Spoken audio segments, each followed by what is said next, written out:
Stop thinking about the time I pounded my friend in the car. Every time I do, I get so hard I can't think straight. Even as I type this, I have to stop ever so often to rub one out. My girlfriend Malia believes that men and women can be platonic friends. Every day she'd get into arguments with my friends about how it's possible for women and men to be friends and would constantly use our relationship as an example. I used to agree with her until a few months ago when I fell in love with her. Of course, I couldn't tell her without losing our friendship. Everything was going fine until last month when my friends and I decided to go on a road trip. My friend's minivan was a 5-seater and there were 6 of us. Obviously, none of us wanted to sit on another dude's lap, so everyone argued for Malia to do it. Eventually, she gave in, but on the condition that she sat in my lap. Malia is gorgeous. She has large melons and a big, tight gut. Our friends would constantly hit on her, and it was due to that she wanted to sit on me.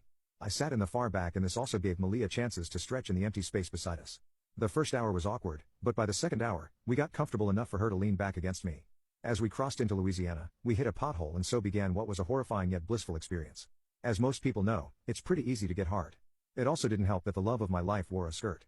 And my thoughts went to how her opening was just a thin cloth away. I could feel myself getting harder. I took deep breaths to try to calm myself. Another pothole shook the minivan and plan B was to pray she didn't notice. Malia cleared her throat and shifted slightly. "Sorry," I whispered. Gosh, I was embarrassed. There was nothing I could do to relieve myself and the next pit stop wouldn't be for a few miles. "It's okay, can't be helped," she replied. I closed my eyes and just hoped it would go away. But it was like an onslaught of potholes and crappy roads and a jolt of pleasure that caused me to instinctively grab her hips. Each rumble and bump that tossed her slightly in the air and back on my pickle drove me insane. I wanted so desperately for my meat to accidentally slip out of my shorts and right into her cat. I wanted to say, "Frick this," and throw her on the minivan floor and bang her brains out doggy style. As I felt myself slowly reaching climax, I wrapped my arms around her waist and buried my face in her.